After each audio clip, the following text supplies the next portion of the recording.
जय Hind. Bajrangi study point में आपका स्वागत है।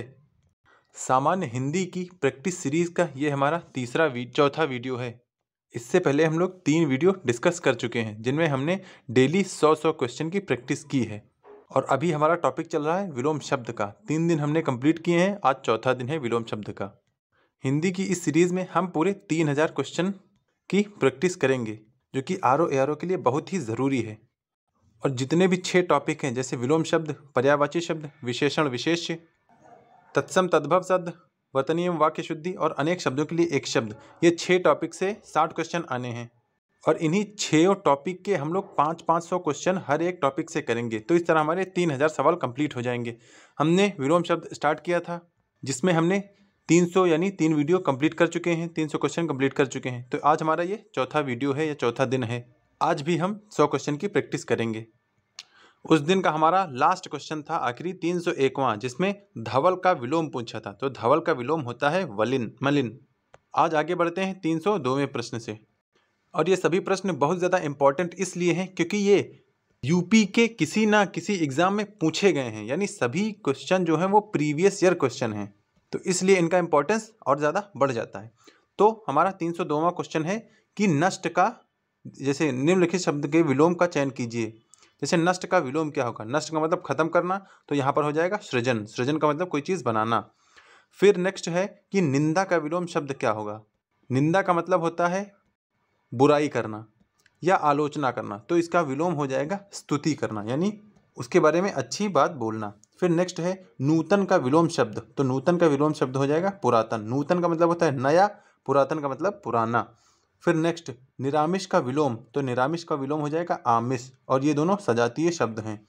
फिर नेक्स्ट नीति का विलोम शब्द है, तो नीति का हो जाएगा अनीति। फिर आगे निंद का विलोम शब्द है, निंद यानी जिसकी निंदा की जाए, और उसका विलोम होगा वंद्य यानी जिसकी वंदना की जाए। फिर नेक्स्ट निद्रा का विलोम शब्द, निद्रा मतलब जो सोया हुआ हो, जिसे नींद लगी हो, और अनिद्रा मतलब जिसे नींद ना लगी हो। नैसर्गिक, ये लगभग 7वीं या 8वीं बार आया होगा। नैसर्गिक का विलोम होता है कृत्रिम। ये देखिए यूपी पीसीएस मेंस 2014 में पूछा गया है, यूपी लोअर सबऑर्डिनेट में पूछा गया है मेंस में 2006 में, और बहुत सारे एग्जाम में पूछा गया है। फिर नेक्स्ट ये देखिए फिर से आ गया है कि नैसर्गिक का विलोम शब्द चुनिए, तो नैसर्गिक का फिर से हो जाएगा कृत्रिम। तो नैसर्गिक तो आपको बिल्कुल रटा होना चाहिए क्योंकि ये कम से कम 10 बार अब तक पूछा जा चुका है। फिर आगे बढ़ते हैं 311वें क्वेश्चन की तरफ।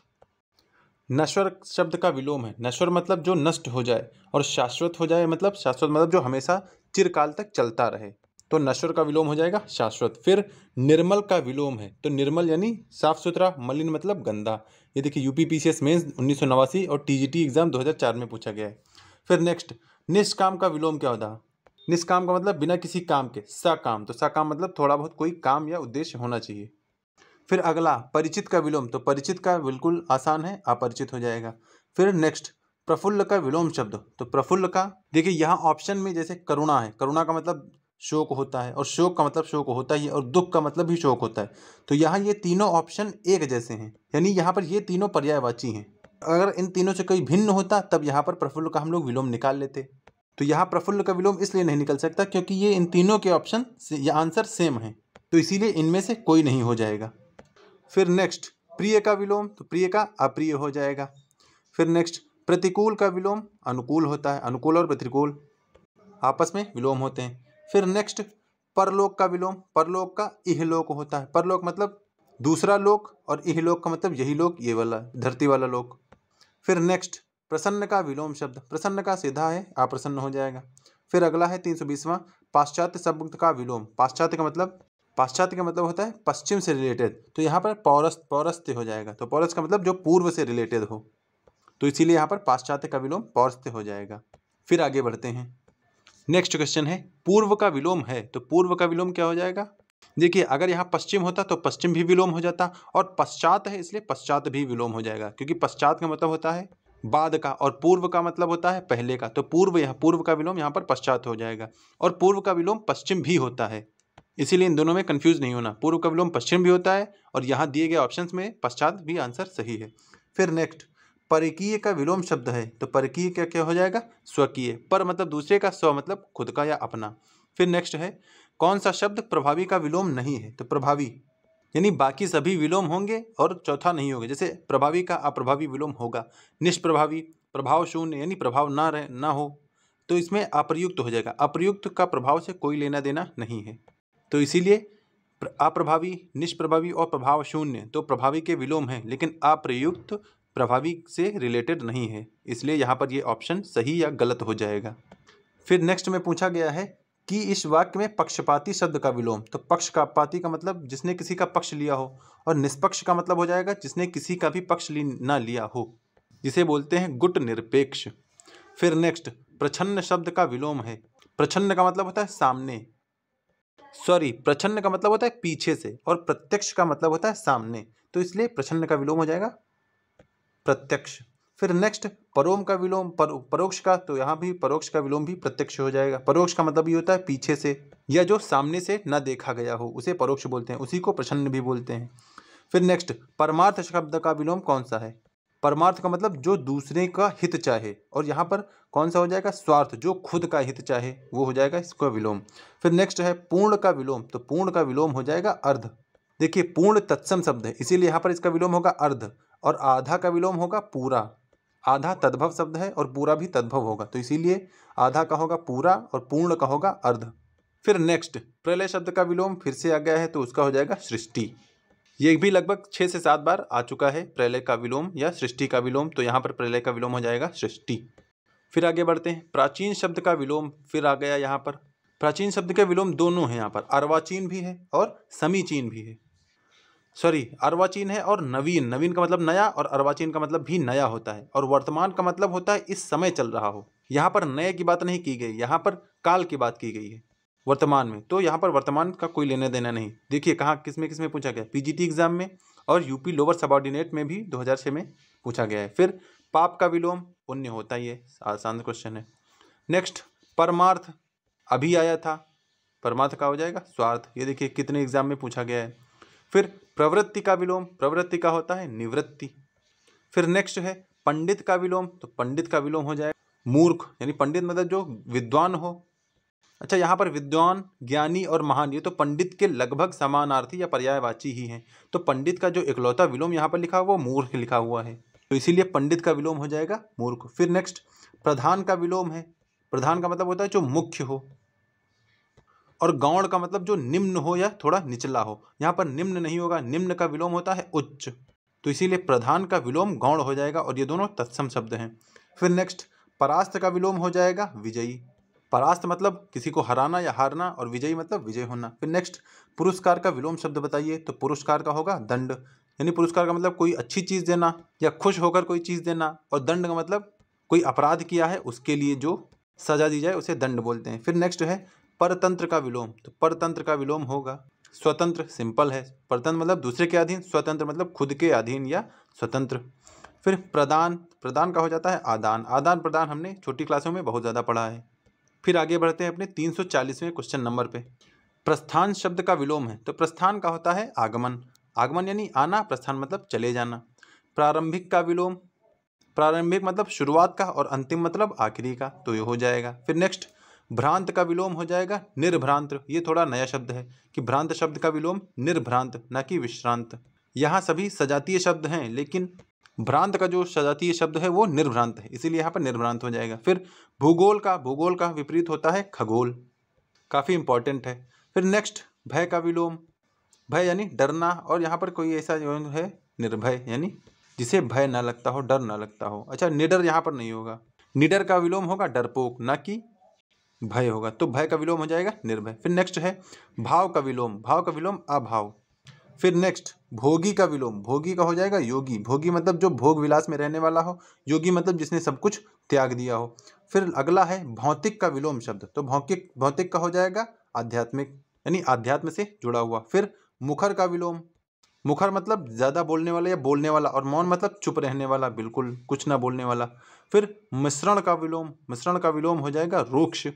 ये भी लगभग तीसरी से चौथी बार आ चुका है कि मिश्रण का विलोम क्या होता है, रुक्ष होता है। फिर नेक्स्ट, फिर आगे बढ़ते हैं सर 350वें क्वेश्चन पर। वयस्क का विलोम शब्द है। वयस्क मतलब जिसने 18 से ऊपर की एज को पार कर लिया हो, और नाबालिग जो 18 से कम की उम्र का हो। यहाँ पर ऑप्शन इन्होंने काफ़ी घुमाने वाले दिए हैं कि अवयस्क, अल्पवयस्क, बाकी ये तो नहीं है, लेकिन ये अल्पवयस्क और अवयस्क में आप कंफ्यूज हो सकते हैं। तो वयस्क का विलोम होगा नाबालिग। फिर आगे है देखिए मिश्रण का विलोम, तो यहाँ पर रुक्ष होगा। आगे महान शब्द का विलोम क्या होगा? तुच्छ हो जाएगा। महान मतलब जिसने बहुत अच्छा काम किया हो या जो काफ़ी महान हो, और तुच्छ का मतलब बहुत ही नीच काम करने वाला। फिर मूक का विलोम वाचाल हो जाएगा। मूक मतलब शांत रहने वाला, वाचाल मतलब बोलने वाला। ये देखिए मूक कितनी बार पूछा गया है। TGT 2001, PCS 2014, loopy lower subordinate 2003, UPPCS 99 और 2005 में भी पूछा गया है। फिर मान का विलोम शब्द होगा अपमान। मान मतलब किसी का आदर करना, और अपमान मतलब किसी की निंदा करना या बुराई करना। फिर मौन शब्द का विलोम शब्द हो जाएगा मुखर। यहाँ पर देखिए 2-3 शब्द हैं, जैसे मूक का होता है वाचाल, और एक पीछे था मुखर का विलोम मौन, और फिर यहाँ फिर से पूछा गया मौन शब्द का, तो मौन का फिर से यहाँ पर मुखर हो जाएगा। विपरीत पूछ रहा है, चाहे मौन का मुखर दे दे या मुखर का मौन दे दे। अगर आपने प्रैक्टिस की है तो एग्जाम में क्वेश्चन हो जाएगा, एक बार देखा है तो। फिर मधुर का विलोम हो जाएगा कटु। मधुर मतलब शांत या सरल स्वभाव का, कटु मतलब कड़वा, कड़वा या तीखा। फिर मुख्य का विलोम हो जाएगा फिर से यहाँ पर गौड़। ये गौड़ होगा, ना कि ये गौड़ होगा। मुख्य मतलब इंपॉर्टेंट, जो जरूरी हो। गौड़ का मतलब नग्न या तुच्छ। फिर मानवता का विलोम दानवता, तो मानवता का विलोम दानवता हो जाएगा। फिर नेक्स्ट आगे बढ़ते हैं। महात्मा का विलोम, तो महात्मा का हो जाएगा दुरात्मा। महात्मा का मतलब महान आत्मा, दुरात्मा का मतलब जो जिसकी सोच बहुत ही बेकार हो या बहुत ही खराब हो। ये भी काफ़ी बार पूछा गया है। UP APO 1997, PCS 2008, PGT 2004। मानवीय का विलोम शब्द होगा अमानवीय। फिर नेक्स्ट है मग्न का विलोम शब्द होगा दुखी। देखिए दुखी विलोम खुश का भी हो सकता है, लेकिन यहाँ पर मग्न मतलब ही होता है कि खुश रहना, और खुश और प्रसन्न आपस में पर्यायवाची हैं, और दुख होगा नहीं क्योंकि सजातीय शब्द नहीं, इसीलिए मग्न का दुखी हो जाएगा। फिर मंडन का होगा खंडन। फिर आगे उपयुक्त विलोम शब्द चुनिए। यथार्थ का फिर से हो जाएगा काल्पनिक। यथार्थ भी कई बार पूछा गया है। फिर आगे बढ़ते हैं। राग का विलोम हो जाएगा द्वेष। ये सब याद करने वाले विलोम शब्द हैं। अच्छा ऊपर और है, यश का विलोम हो जाएगा अपयश। यश का मतलब नाम करना, और अपयश का मतलब वो कीर्ति को डुबाना। फिर रथी का विलोम शब्द हो जाएगा विरथी। रथी मतलब जो रथ पे चलने वाला हो, और विरथी यानी जो पैदल चलने वाला हो या रथ पे ना चले। ये रथी और महारथी शब्द आपने रामायण या महाभारत में सुने होंगे। फिर रोपड़ शब्द कई बार आ चुका है, उसका हो जाएगा उन्मूलन। फिर नेक्स्ट है लुप्त का विलोम शब्द होगा, तो लुप्त का हो जाएगा व्यक्त, यानी जो देखा जा सके। लुप्त मतलब गायब होना, व्यक्त मतलब जो सामने हो।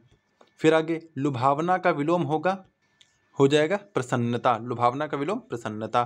फिर नेक्स्ट लघु का विलोम है। लघु का एक दो मतलब होते हैं।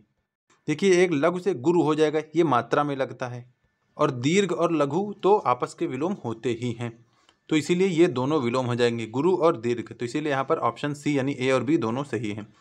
फिर विमुख का विलोम होगा, विमुख यानी मुख के पीछे जो हो, तो उन्मुख और सन्मुख, ये मुख के सामने की बात हो रही, तो ये दोनों ऑप्शन सही हो जाएंगे। फिर विघ्न का विलोम हो जाएगा निर्विघ्न। विघ्न मतलब बाधा डालना, और निर्विघ्न का मतलब बिना बाधा के कोई काम हो जाए। फिर आगे विहित का विलोम है निषिद्ध। निषिद्ध का विलोम होता है विहित, या विहित का विलोम होता है निषिद्ध। फिर विस्तृत का विलोम शब्द, विस्तृत यानी कोई चीज़ विस्तार से है, और संक्षेप कोई सी संक्षेप में बता दी गई है। फिर विज्ञ का विलोम शब्द हो जाएगा अज्ञ। फिर नेक्स्ट वैतनिक शब्द का विलोम हो जाएगा अवैतनिक। वैतनिक मतलब जो वेतन पे काम करता हो, या जो कोई काम करता हो उसके लिए कुछ पैसा चार्ज करे, उसको बोलते हैं वैतनिक। और अवैतनिक यानी जो ऐसे ही काम करता हो बिना पैसे के, यानी वो चैरिटी का काम करता हो। फिर विग्रह का विलोम हो जाएगा संधि। विग्रह मतलब अलग करना, संधि मतलब जोड़ना। फिर विधवा का विलोम हो जाएगा सधवा। विधवा का मतलब होता है जिसका पति मर गया हो, और सधवा का मतलब होता है जिसकी पत्नी मर गई हो, तो इसीलिए ये दोनों आपस में विलोम हो जाएंगे। फिर नेक्स्ट है वीर शब्द का विलोम हो जाएगा, तो वीर का यहाँ पर सीधा साधा दिख रहा है कायर। कायर का विलोम हो जाएगा वीर। फिर विधि का विलोम हो जाएगा निषेध। फिर नेक्स्ट है विभव का विलोम है, तो विभव का हो जाएगा पराभव। ये दोनों सजातीय शब्द हैं। फिर विशेष का विलोम नहीं है, विशेष का विलोम नहीं है। देखिए विशेष का विलोम क्या होता है, सामान्य यानी सामान्य, और अविशेष यानी विशेष ना हो, और साधारण शेष और विशेष का कोई लेना देना नहीं है, तो विशेष का विलोम शेष नहीं होता है। फिर विस्तृत का विलोम है, फिर से वही हो जाएगा संक्षिप्त। नेक्स्ट विशिष्ट का विलोम हो जाएगा सामान्य। विशिष्ट का मतलब होता है कोई स्पेशल, और सामान्य का मतलब कोई नॉर्मल सी चीज़ या जनरल सी बात हो रही हो। फिर विवेकी शब्द का विलोम है अविवेकी। विवेकी मतलब जिसके पास ज्ञान हो, और अविवेकी यानी जो ज्ञान का बिल्कुल भी उपयोग ना करे। फिर अगला है विनीत का विलोम है, तो विनीत का हो जाएगा उद्धत। विनीत मतलब जो थोड़ा सरल हो, सीधा हो, और उद्धत का मतलब जो थोड़ा उद्दंड हो या शरारती हो। और फिर शत्रु का विलोम हो जाएगा मित्र, ये तो बहुत ही आसान है। फिर शर्मनाक का विलोम सम्मानपूर्ण। शर्मनाक का मतलब बहुत ही बेकार काम, और सम्मानपूर्ण मतलब बहुत ही अच्छा काम। फिर आगे बढ़ते हैं 389 क्वेश्चन पे। 389 क्वेश्चन हमारा क्या कह रहा है, इसमें से कौन सा शब्द शुक्ल का विलोम होता है। तो आपको हिंदी में हिंदी वाले कैलेंडर में सुना होगा कि कृष्ण पक्ष और शुक्ल पक्ष होता है, तो इसीलिए शुक्ल का विलोम हो जाएगा कृष्ण। फिर शोषक का विलोम हो जाएगा शोषक, जिसने शोषण किया हो, और पोषक जिसने पोषण किया हो, तो शोषक और पोषक आपस में विलोम हो जाएंगे। फिर शोक का विलोम है हर्ष। शोक मतलब रुदन करना, रोना, और हर्ष मतलब खुशी मनाना, हर्षोल्लास मनाना। फिर श्याम का विलोम हो जाएगा श्वेत। श्याम के अर्थ हो जाएंगे कृष्ण यानी काला, और यहाँ भी काला है। और राम और श्याम का कोई लेना देना नहीं है, ये सजातीय शब्द हैं, लेकिन आपस में इनका कोई मेल नहीं खाता, तो श्याम का विलोम हो जाएगा श्वेत। फिर नेक्स्ट है इनमें से सफल शब्द का विलोम नहीं है, तो सफल, देखिए सफल का विलोम असफल होता है, सफल का विलोम विफल होता है, और सफल का विलोम निष्फल होता है। और कुफल तो कोई शब्द होता ही नहीं, इसलिए सफल का विलोम कुफल नहीं होगा। फिर सुषुप्ति का विलोम जागृति हो जाएगा, ये भी 5वीं से 6ठी बार आ चुका है यहाँ पे। फिर नेक्स्ट स्निग्ध का विलोम अस्निग्ध हो जाएगा, सजातीय शब्द है। फिर 396 क्वेश्चन, निम्नलिखित शब्द के विलोम शब्द का चयन दिए गए विकल्पों में से करें। जैसे सत्कार शब्द दिया गया है, तो सत्कार शब्द का विलोम जो काफ़ी अप्रोप्रिएट होगा वो तिरस्कार होगा। बाकी यहाँ पर जो दिए गए शब्द हैं वो भी काफ़ी रिलेटेड ही हैं। जैसे अपमान का मतलब भी तिरस्कार ही होता है, निरादर मतलब भी तिरस्कार ही होता है, उपेक्षा मतलब भी तिरस्कार होता है। लेकिन यहाँ पर एकदम एग्जैक्ट सजातीय शब्द ढूंढना है, तो सत्कार का तिरस्कार हो जाएगा। फिर नेक्स्ट है संपन्न शब्द का विलोम। संपन्न का मतलब जिसके पास खूब धन धान्य भरा हुआ हो, और उसका विलोम हो जाएगा विपन्न, यानी जिसके पास धन धान्य की कमी हो।